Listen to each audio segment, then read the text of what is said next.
tekan like, subscribe, tekan loncengnya supaya mendapatkan video update dari kami.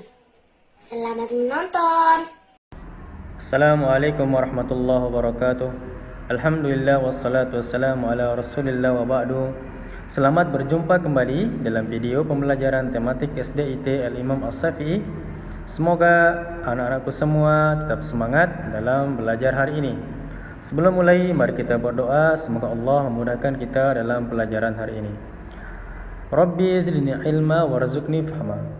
Pertemuan kita saat ini akan membahas tema 7, ya, subtema 1, pelajaran pertama, muatan IPA dan IPS, ya. Materinya adalah peristiwa kebangsaan masa penjajahan. Silakan disimak baik-baik. Baiklah anak-anak semua, kalian perhatikan gambar apakah ini? Ya benar, ini adalah gambar rempah-rempah. Jadi rempah-rempah begitu melimpah di bumi Indonesia sejak dulu kala dan juga paling diminati atau dicari oleh bangsa barat. Rempah-rempah memiliki banyak manfaatnya, ya. Di antara lain adalah sebagai penyedap masakan, pengawet makanan, obat-obatan dan penghangat tubuh. Akan tetapi rempah-rempah juga tidak dapat tumbuh di Eropa karena perbedaan kondisi alam. Jadi rempah-rempah itu banyak di Indonesia. Hal itulah yang menjadi salah satu, ya, alasan bangsa barat menjelajahi samudra, yaitu untuk menemukan daerah penghasilan rempah-rempah di Indonesia. Faktor pendorong penjelajahan samudra. Yang pertama adalah adanya keinginan mencari kekayaan atau gold, ya. Kekayaan yang mereka cari terutama adalah rempah-rempah. Sekitar abad ke-15 di Eropa, harga rempah-rempah sangat mahal, ya. Harga rempah-rempah masih mahal emas, ya, seharga emas. Kemudian kedua, adanya keinginan mencari kejayaan atau glory. Di Eropa ada suatu anggapan bahwa apabila seseorang atau suatu negara mempunyai banyak tanah atau jajahan, maka negara tersebut termasuk negara yang jaya, ya. Nah, hal inilah yang dia membuat mereka mencari tanah jajahan sebanyak-banyaknya. Kemudian yang ketiga, adanya keinginan menyebarkan agama atau gospel, ya. Bangsa Eropa juga membawa misi, yaitu menyebarkan agama mereka kepada penduduk daerah yang dikuasainya. Tugas mereka ini dianggap sebagai tugas suci yang harus dilaksanakan ke seluruh dunia. Kedatangan bangsa Eropa di Indonesia. Yang pertama adalah bangsa Portugis, ya. Mereka datang sekitar pada tahun 1511 di Ternate atau di Kepulauan Malaka.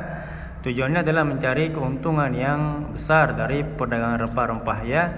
Kemudian datanglah bangsa Spanyol, ya. Kemudian terjadi persaingan perdagangan mereka, ya, yang membuat Spanyol meninggalkan Maluku.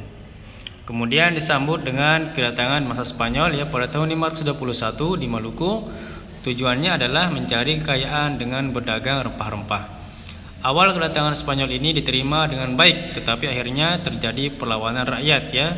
Kemudian bangsa Spanyol terusir dari Maluku melalui perjanjian Saragossa. Kemudian, ya, yang kedatangan bangsa Indonesia yaitu Belanda, maksudnya Belanda datang pada tahun 1596 di Banten, ya. Tujuannya kedatangan Belanda adalah menguasai perdagangan rempah-rempah, ya. Kemudian Belanda membentuk POC, ya, untuk apa itu? Persatuan Perdagangan Belanda untuk memonopoli rempah-rempah. Awalnya kedatangan Belanda diterima dengan baik, namun lama-kelamaan terjadi perlawanan oleh rakyat. Sekarang perhatikan, ini gambar apakah?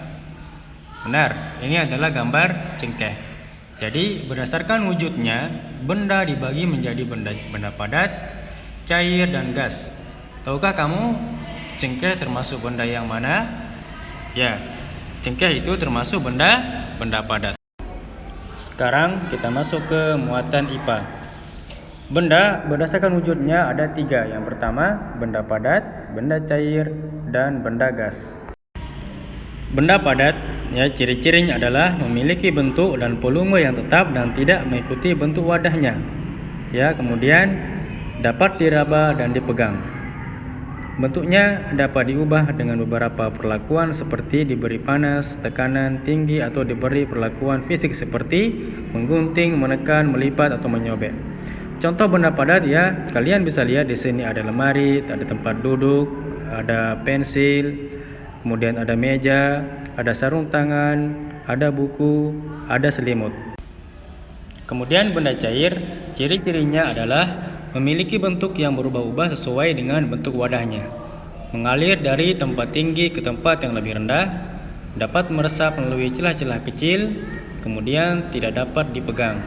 Contohnya kalian bisa lihat benda cair adalah minyak, ya, kemudian air, susu, kemudian oli. Ini sesuatu yang dia tidak dapat dipegang atau digenggam. Benda gas ciri-cirinya adalah memiliki bentuk yang tidak tetap, mengisi seluruh ruang yang ditempati, bentuknya sesuai wadahnya, kemudian tidak dapat dilihat tapi dapat dirasakan. Contoh benda gas kalian bisa lihat di gambar, yaitu ada tabung gas, kemudian ada balon dan kabut. Demikian video pembelajaran kita kali ini. Jika belum paham silakan bisa diulang kembali videonya. Semoga pembelajaran hari ini diberkahi Allah Subhanahu wa taala. Untuk dapat informasi hafalan selanjutnya atau video selanjutnya, silakan Anda subscribe channel ini. Assalamualaikum warahmatullahi wabarakatuh.